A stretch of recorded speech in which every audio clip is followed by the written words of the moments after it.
What is your opinion on the business model of big banks and regional banks in the aftermath of the events at Silicon Valley Bank? And how does the perceived implicit guarantee of all deposits affect both types of banks? I can say this: if you follow sound banking methods, which means not doing some things that other people do, a bank could be a perfectly decent investment. In fact, Charlie and I, well, me originally in 1969, we bought a bank at Berkshire, and we had $19 million invested in that bank, and we had $17 million, I think, invested in our insurance companies. And if the Banking Holding Company Act of 1970 hadn't been passed, we might have ended up owning a lot of banks instead of a lot of insurance companies. We were looking at more banks, and Harry Keefe was taking us around Chicago, and there were other things we could do, and then bingo, they passed the 1970 Bank Holding Company Act, and we had to divest ourselves of that bank in 10 years. Which, by the way, it never had a bad debt. Oh, it never had an unnecessary cost. It made nothing but money with no risk. It never presented any deposit insurance risk to the government. Zero. It was a lovely, sound, constructive institution in this community, and any person who really deserved credit could get credit. And we were going to buy more banks. We were forced out of it. And we were going to buy more banks. And if we bought more banks, we probably wouldn't have expanded the insurance business. But, the law changed, and so we divested, and we've done okay in insurance. But banking was more attractive to us. It was bigger, and there were more targets to buy. And you could run a perfectly sound bank then, and no negotiable certificates of deposit, all these things, all the inventions that came later, and you could still run it today, and you could earn a lot. You could earn good money, very good money, and we would have found more banks, but we're precluded from doing that, and we sold bank stocks in the last. Well, we sold them first when the pandemic broke out, and then we sold some more in the last 6 months. And we don't know where the shareholders of the big banks necessarily, or the regional banks or any are heading. I've got my bank. I've got my own personal money, and I'm probably above the FDIC limit. I've got it with a local bank, and I don't worry about it in the least. But in terms of owning banks, events will determine their future, and you've got politicians involved.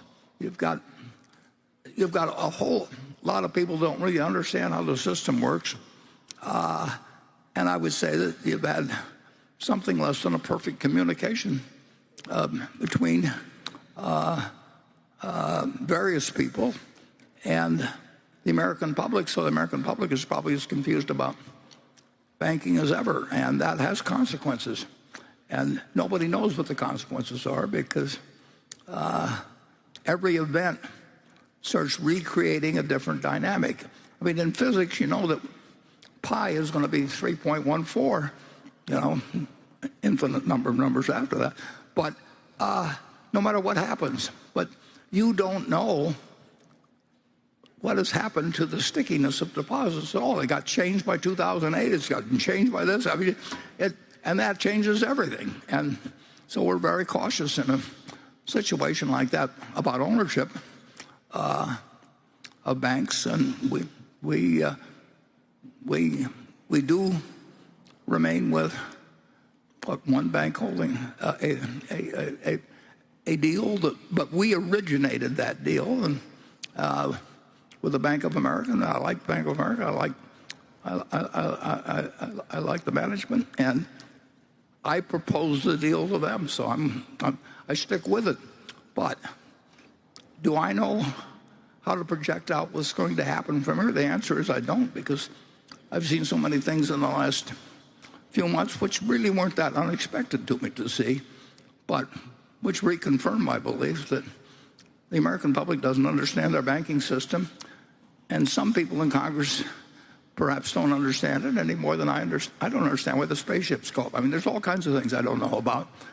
But if you're in Congress, you take a position on everything, and sometimes it's to your advantage, if you really understand it, not to say exactly what you feel. And here we are.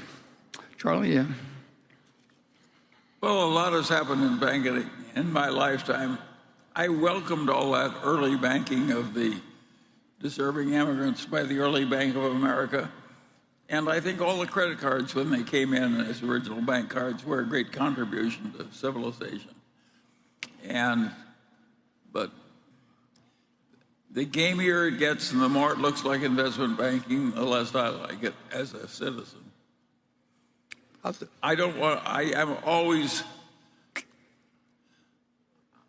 am deeply distrustful of situations in which everybody wants to get rich and envies everybody else. I regard that atmosphere as utterly toxic.